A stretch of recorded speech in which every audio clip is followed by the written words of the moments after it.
Босанғаннан кейінгі депрессияға қатысты ажырасу көп отбасы түсінбейді. Мына кеше ғана жақсы болып жүрген келін бүгін мінезі күрт өзгеріп кетті. Кеше ғана сап-сау болған менің қызым бүгін не өзгеріп кетті деп мына жағы түсінбейді, төркін жағы, мына жағы күйеу жағы тағы түсінбей қалады. Сонда олардың барлығына психологиялық сауаттылық жетіспей жатыр. Бұл туғаннан кейін депрессияда жүрген шығар, онда қысатын жерді қысайық, шыдайық келін жанға, көмектесейік, ана жерге жіберейік, мына жерге жіберейік, не жегісі келсе, қашан демалады, мүмкіндік болса кірін жуып қойсақ, мүмкіндік болса еденін жуып берейік, ол ұйықтап алсын, ол шаршап жатыр, ол демалсын деп. Кейде аямайды ғой, кейде мамалары болсын, енелері болсын, кейде осы жас босанған келіншектерді аямайды, күйеуі де аямайды. Сондықтан әрине шаршаған келіншек кетемін деп ажырап тынады. Ол ажырағаннан кейін ол бәрі күйеуіне де жақсы емес, енесіне де жақсы емес, төрткініне де жақсы емес. Әсіресе жақсы емес ол кішкентай балапандарға.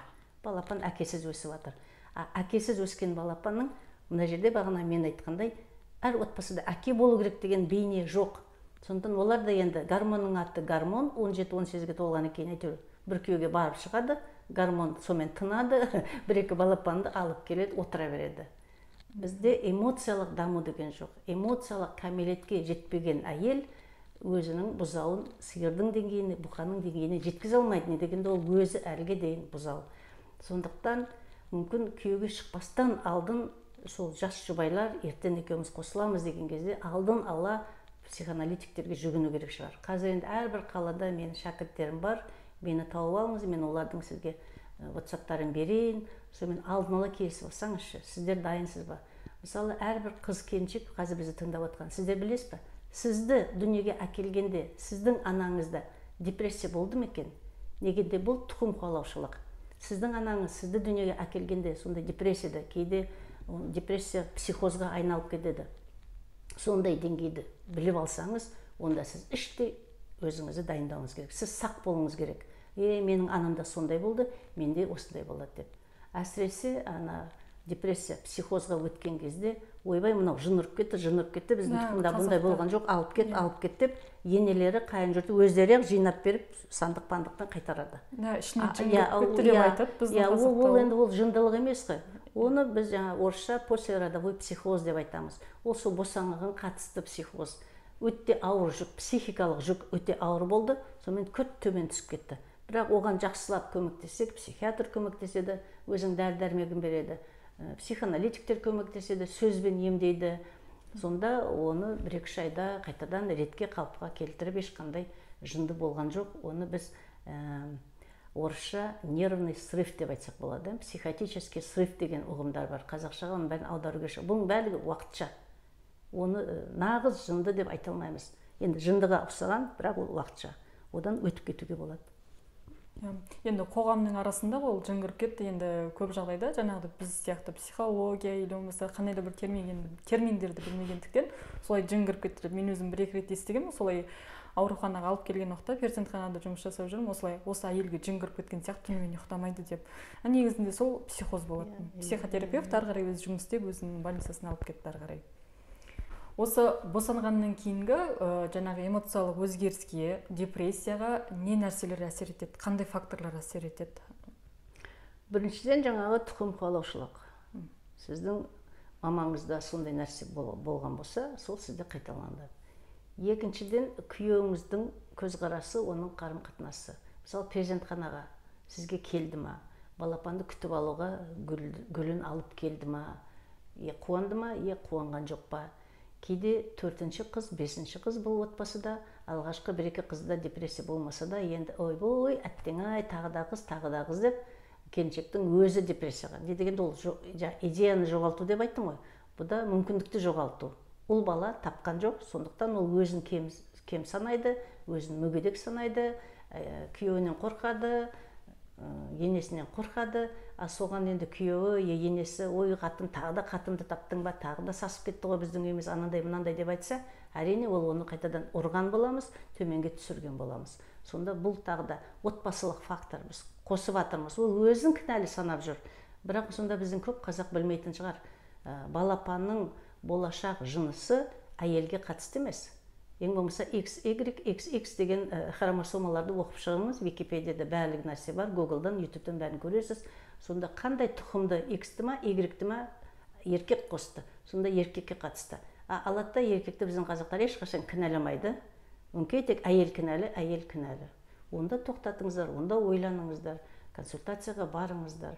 Онда бізде мысалы семьяны, отбасыны жоспарлау деген бөлімшелер бар ғой, сонда сізде жоспарлауыңыз керек қой. Саналы түрде жоспар бар ма, жоқ па? Кейде сол саналы түрде жоспар жоқ, сонда тағы да кикілжің, дау-дамай басталады отбасыда. Ана бейшара келіншек одан бетер төмен түсіре береміз. Әрине сонда ол келіншек ашуланады, ол өкпелейді, ол ренжиді, ол жылайды. Міне сізге жаңа жын ұрды деген осыдан бастала береді ғой. Негізінде жаңағыдай қанда бірін өзі болып жатқан дүниеге енді гормондардың әсері бар, жаңағы қосылған дүниесі бар, өз-өзін кінәлі санап жүргені бар. Тағы біз қоғам тарапынан былайша айтқанда үйімізде өмір сүріп жатқан, бірге өмір сүретін адамдар ғой. Солар өз кемшілігін қайта-қайта бетіне басқан сайын әйел одан сайын жабыла беретін сияқты. Жабылған әйел енді көп жағдайда бізде қазақта мынандай да ұят болады. Қазір сен бірдеңке айтсаң ұят болады. Қазір сен затыңды алып кетіп қалсаң ұят болады. Бірақ солай үндемей шыдайды, бір күн емес бір күн жаңағыдай не психозбенен, не өліммен аяқталатын сияқты көп жағдайда. Тағы да кейбір қазір есіме түсіп жатыр, кейбір жағдайлар қазақтар әрге дейін өкінішке орай ұрлайды қыздарды, зорлайды. Сонда сол зорлаған адамнан баланы табу, баланы туу деген өте қиын нәрсе әйелге. Сондықтан ол өзінің жатырынан шыққан, оны жақсы көре ме, бірақ ол зорлықпен туылған бала ғой. Сондықтан оны жек көріп тұр ғой. Иә, кейде ол заңды түрде сол жігітке күйеуге шығады, жабылған қазан жабылады. Бірақ іштей ол зорланған ол құрбандыққа шалынған қыз болып тұр ғой. Сонда мына баланы жақсы көрейін бе, қабылдайын ба, қабылдамайын ба? Ол өте күрделі, терең, тек психологияға емес, бұл бір этикалық, философиялық мәселе. Соған қыздар дайын ба, дайын емес па? Оған қоршаған орта көмектесе ме, көмектеспей ме? Міне тағы да сіздің жаңа қосатын бір фактор. Менде осы бір енді өзім перзентханада акушер болып жұмыс істедім ғой, босануды қабылдадым. Менде де бір пациент болған. Мен пациент демеймін, босанушы әйел. Әйел енді былайша айтқанда босануы барлығы физиологиялық қалыпты жақсыды, бірақ ол толғақ басталғаннан бастап айғайлады, жылады, ешкімді тыңдағысы келген жоқ. Былайша айтқанда өзінің босануын өзі асқындырып алды. Бала өте ауыр жағдайда туылды. Бала туылғаннан кейін ол әйел балаға бір қарады да кінәлі санады. Өзін емес, баланы кінәлі санады. Содан кейін енді жай-жай сөйлесіп бастадым, біріншіден мен түсінген жоқпын. Мен айтамын, қазір сіздің анаңыз шақырайын, сыртта тұрған анаңыз шығар. Осылай деп, сосын ол айтады, мені кезінде жаңағыдай зорлаған дейді. Мені зорлаған адамға берген адамды қалай қазір мен ол жанымды түсінеді дейді. Сол уақытта байқағаным енді ол өзінің өмірі құртылған болып тұр. Енді жаңағыдай жек көру, баласын қинап, жанын қинап босанды, бірақ баласы көп өмір сүрген жоқ. Енді ары қарай ол анаға не болғанын білмеймін, бірақ ары қарай біздің мамандар, психолог, психотерапевттер жұмыс істеген болатын. Ол бейсаналы түрде баласына бір сигнал береді ғой, сен маған керегім жоқ, сен маған керек емессің деп. Соны бала оны түсінеді. Онда мен анама керек болмасам, онда бұл дүниеде мен кімге керекпін? Екеуінің арасындағы бейсаналы бір коммуникация, соны бірін-бірі түсінеді, сап-сау ана, сап-сау бала, бірақ бала бір дегені алды кетті, мерт болып. Мен тағы бір жағдайым, бір әйел бір қызбен ажырап, екінші күйеуге шығады, ол күйеуден тағы да қыз табады, үшінші тағы да қыз болады. Енді үш қыз болып тұр ғой екі күйеуден. Енді тағы да екі қабат болады. Сол төртінші рет екі қабат болғанда маған келіп жүреді. Сонымен қазір өзі тез-ақ айтады ғой, бір-екі айда айтып тастайды, ол тағы да қыз. Сондықтан әттең-ай, бұл қыз маған да керегі жоқ, бұл қыз күйеуіме де керегі жоқ. Бірақ енді мен аборт жасалмаймын, қайтем енді, лаж жоқ, туамын дейді. Соны барлығы жүрегі де жақсы, барлығы де жақсы, жұмысына да барып, кәдімгідей жүреді. Сөйтіп бір күн телефон соғып, апай, мен перзентханадан звондап тұрмын сізге. Иә, жағдайыңыз қалай, не болды? Қызым өліп қалды. Сап-сау туылды, сол жерде өліп қалды.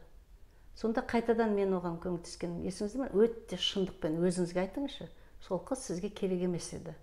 Сонда сол перзент сізге көмектесті. Мен анама керек емес пе едім. Я, сіз аборт жасаған жоқсыз, өзіңізге кінәні алған жоқсыз, ешкімді өлтірген жоқсыз. Бірақ қыз ол өз еркімен өзі кетті. Біздің жаңа балалар суициді дегеніміз сол жерден басталады. Саналы түрде, бейсаналы түрде мамасы мен қызының арасындағы сондай бір әңгіме. Сонда ана кішкентай ғана перзент нәресте мамасына осылай көмектесіп жатыр. Жатырға ұрық біткеннен бастап уже баланың жаңа санасына, бейсанасына не дегенде мамасы күніге ол ішінде ғой. Екеуінің ағзасы бір ағза. Ол күніге ойланып тұр ғой. Маған керек жоқ мына қыз, маған керек жоқ мына қыз деп тұр ғой. Ол болса ол басқа программа болатын еді. Біздің организм бұл биокомпьютер. Мына жерге қандай бағдарлама қойсақ, сол бағдарлама болады. Мысалы, мен күйеуге шықсам бақытты боламын деп ойласаңыз, бақытты боласыз. Ой, күйеуге шыққанда қараңғы бақытсыз боламын, бейшара боламын, бейбақ боламын десеңіз, шынымен де бейбақ боласыз. Қандай сигнал бар? Мына жақсы орындайды.